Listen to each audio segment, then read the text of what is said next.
Okay, I'm live here with a different topic and a different outfit, of course, before the night is done. Sorry, the mail icon keeps going off because every time I start a new live stream, I get an email notification, so it kind of gives you that background noise. I'm still trying to find a way to turn it off. I'm sorry about that, and I'm trying to improve the experience for these videos so that you can have a better experience in terms of having something better to look at, just not my talking face, but like better audiovisual quality. So just be patient with me while I work through that. One of the other topics that just came to my brain today, I wanted to talk about, it was something I wanted to blog about as well, and I probably will follow it up with a blog, just in case you want further information. But like by now, I kind of know that I want to talk a lot about like just the where political system is structured and how the political and the government and the private sector kind of interlinks together and interlaps in order to create a functioning society.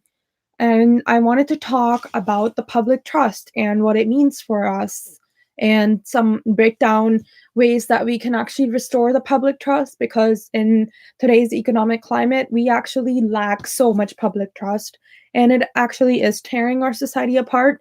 We like to blame it on wars and the oncoming recession and job losses and all these external factors, but the matter of the fact is that the public trust, the cohesive force that just brings society all together, it's lacking, guys. And if I feel it, I know everybody else feels it too, and it actually prevents us from a big portion of our joy and fulfillment, because it's so easy to be connected via internet. Obviously, like, we're connected through this video, but how do we connect the public trust as in real life?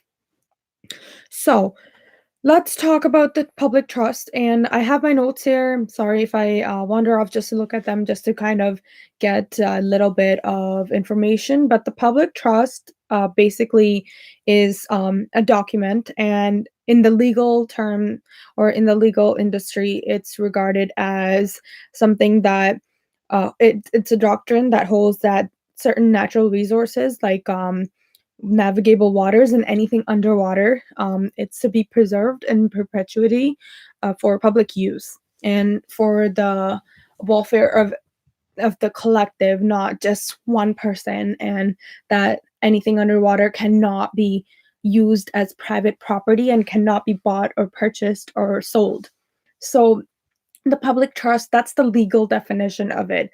And the public trust is basically places as well. So beaches, high waterways, harbors, wetlands, wildlife, sanctuaries, groundwater. Of course, I would argue even public parks are part of it, and governments have like uh, public offices, or sorry, departments that take care of public parks and preserve them for the public. I said public way too many times. So that's the legal definition. How about the actual public trust? In my opinion, is the psychological aspect of public trust, is where the citizens trust the government and they have confidence that the government is looking out for their welfare in the best way possible. Do we really have public trust? I don't think so, and I'll tell you why. It's not because of 9/11, because even in the states, like, yes, that shook it up, but it's not because of 9/11. It's not because of the dot-com bust. It's not because, you know, a war happened and like nuclear weapons are being amassed by handfuls. It's not because of Trump either.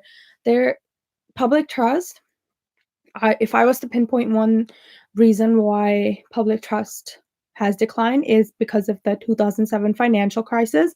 That's number one. And number two, rising inflation rate. And those are the main two reasons, in my opinion, because things are getting so expensive, and the inflation is rising while people's incomes have remained usually steady. And also, there's a lot of income inequality in our world now. That's what I talk about on my blog, and I'm actually like doing in-depth research about it to bring it to the surface as a rising issue. It's way more important than like external foreign affairs and wars. I mean, it's not that it's the most important thing. Of course, war is a very real thing, and so is hunger and poverty. But income inequality, it hits all around in every continent, and it hits every country, and it hits every class as well. I would say, whether you're rich or poor, because even the richer people have to produce on a larger scale to have keep their assets or at least keep their wealth. So basically, the public trust itself, like the state protects our common resources, but because we don't know our rights, we're losing these resources really fast to very unhealthy production processes, clothing factories in India and Bangladesh, where they just dispose of the dyes used in water into water. So if they make like shirts or clothes that we're wearing, for example, this shirt, like if it was made in Bangladesh, which I don't know if it was, now I am working towards being more conscious of what I consume. I only buy secondhand stuff because I want it to have a longer lasting life, save money, as well as save the planet. Not that I can on my own, or I don't like, to be honest, it's a very lofty goal even as a whole, but just saying that uh making my consumption choices more conscious has really helped me out. But back to the shirt. So if this was made in Bangladesh and there was leftover black dye, they would just dump it into the closest water stream.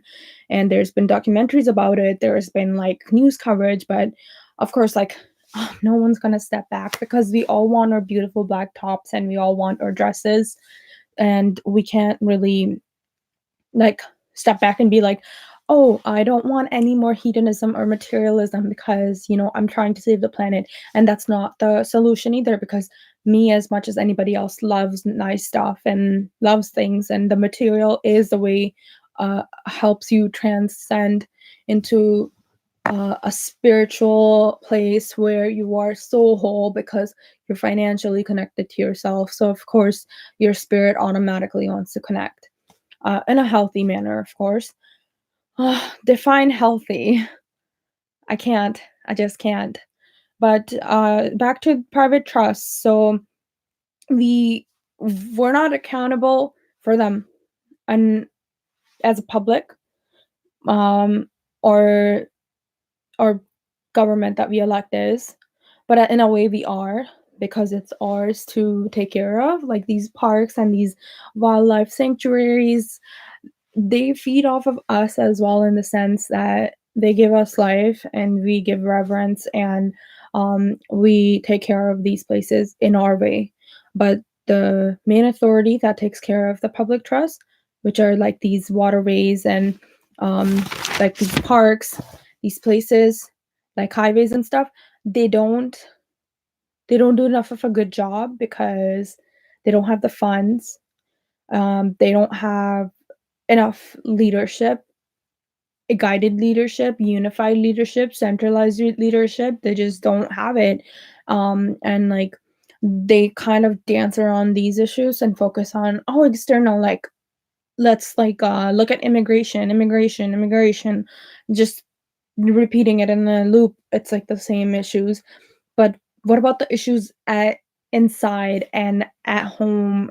What about like these littered parks, and what about like the wildlife like places not having enough wildlife uh like sanctuaries, and not taking care of our water, which is like our most precious depleting life source. How about that? How about that? So basically, let me see what I had some more points. I'm just looking off some papers because I had to write it down. It was just so interesting what I was reading and kind of reflecting upon. But I did have um I wanted to talk about our rights. So if we have a right to clean water from our lakes, we also have a right to preserve that water for our future generations, not waste it.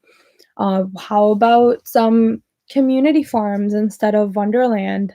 How about we shut down all these extra non-essential entertainment venues that deplete water? How about better cleaning processes for water in every centralized community, your personal home, retirement homes, restaurants, everywhere where water is used heavily? Like, how about preserving it in a better way?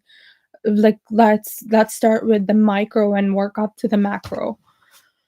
That's just it frustrates me.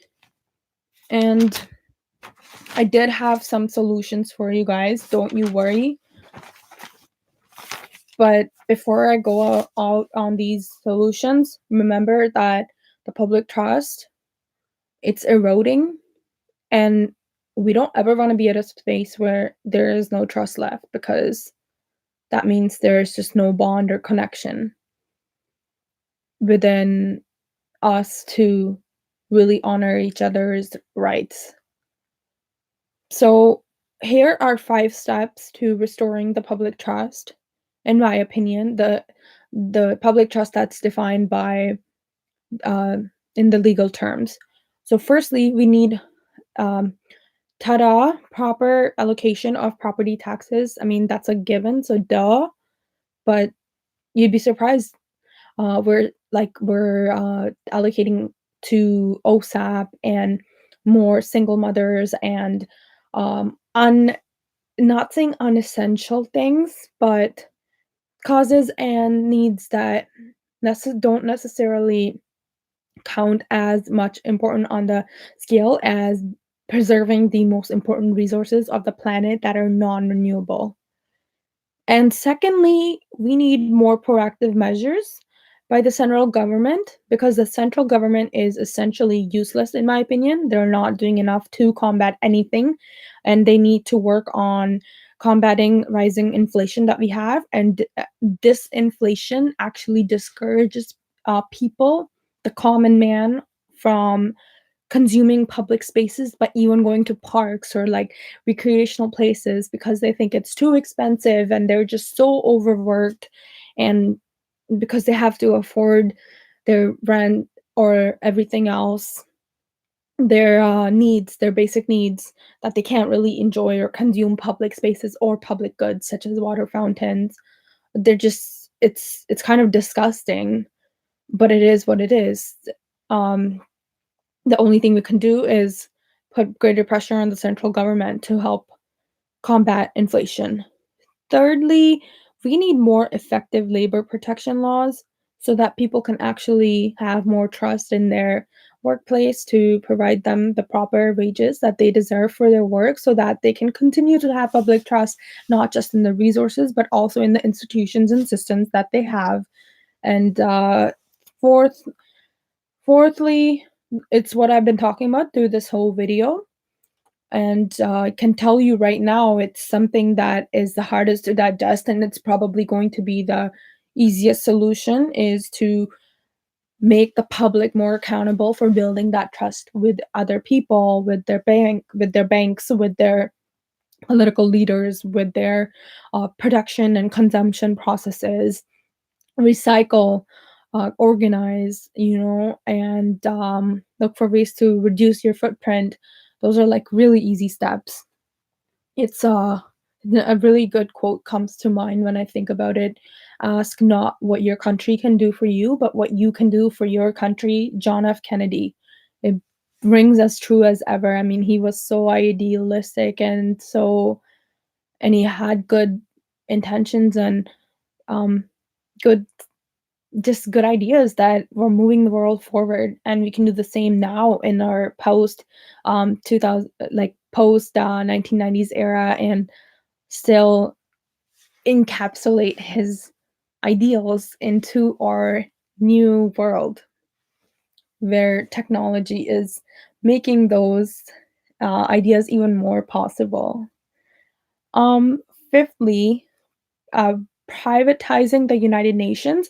This is my personal vendetta. It has nothing to do with anybody else, but like the United Nations, too much bureaucracy is just killing their objectives of reaching sustainability, and all they had all these big goals to eradicate poverty and ensure water safety, but the bureaucracy is just killing that organization. I actually want to follow up with that in an essay where I want to talk about this more in detail. And trust me, I will be sharing that information once I do.